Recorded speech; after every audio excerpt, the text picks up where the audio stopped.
Hi friends, आज आपण gravestone doji candlestick pattern बघणार आहोत. ग्रेवस्टोन डोजी कॅन्डलस्टिक पॅटर्न चार्टवर बनल्यानंतर आपण ट्रेड मध्ये एंट्री एक्झिट कसे करतो आज आपण या व्हिडिओमध्ये बघणार आहोत.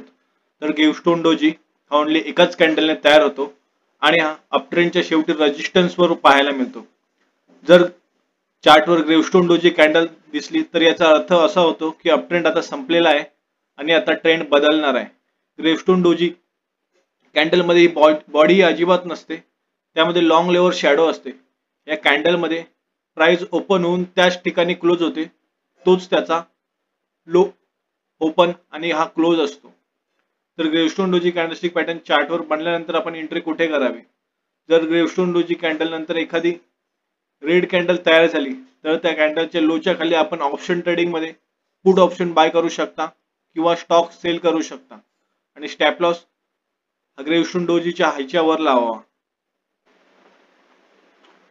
इन्फोसिस लिमिटेड कंपनीचा 12 फेब्रुवारीचा चार्ट आहे. या 12 फेब्रुवारीच्या चार्टवर ग्रेवस्टोन डोजी कॅन्डलस्टिक पॅटर्न बनलेले आहे.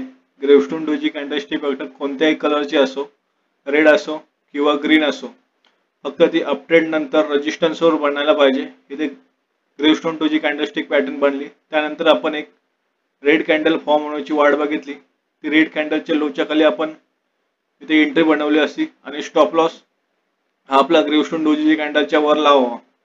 त्यानंतर प्राइस डाऊन ट्रेंड मध्ये गेलेली आहे, आपली एंट्री असती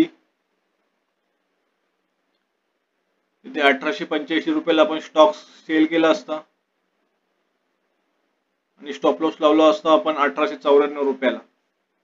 आणि हीच जर कॅन्डल आपण निफ्टी किंवा बँक निफ्टी मध्ये ग्रेवस्टोन डोजी कॅन्डलस्टिक पॅटर्न बनला असतं तर त्यानंतर होणारी रेड कॅन्डलच्या लोच्या खाली आपण पुट ऑप्शन बाय केलं असतं आणि स्टॉप लॉस हा ग्रेवस्टोन डोजीच्या कॅन्डलच्या हायच्या वर लावा. त्यानंतर विप्रो लिमिटेड या कंपनीच्या चार्टवर 19 फेब्रुवारीला ग्रेवस्टोन डोजी कॅन्डलस्टिक पॅटर्न बनलेला आहे.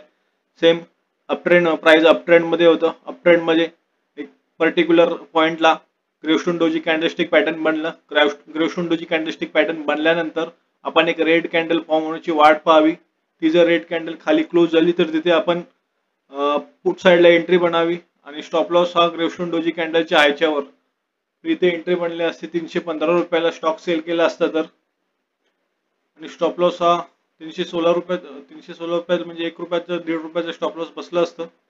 त्यानंतर मार्केट भरपूर खाली गेलं आहे, जिथून मार्केट अपसाइडला गेलं होतं तिथे सपोर्टवर नंतर डाऊन ट्रेंडला ऍक्ट करायला आले. त्यानंतर पॉलिकब इंडिया लिमिटेड या स्टॉकच्या चार्टवर 3 जानेवारीला ग्रेवस्टोन डोजी कॅन्डलस्टिक पॅटर्न बनलेला आहे. प्राइस अपट्रेंड मध्ये होतं. अपट्रेंड मध्ये ग्रेवस्टोन डोजी कॅन्डलस्टिक पॅटर्न बनलं. ग्रेवस्टोन डोजी कॅन्डलस्टिक पॅटर्न बनल्यानंतर एक रेड कॅन्डल फॉर्म व्हायला हवी, ती झाली. त्या ठिकाणी आपण एंट्री बनवली असती आणि स्टॉप लॉस हा ग्रेवस्टोन डोजीच्या हायच्या वर लावा.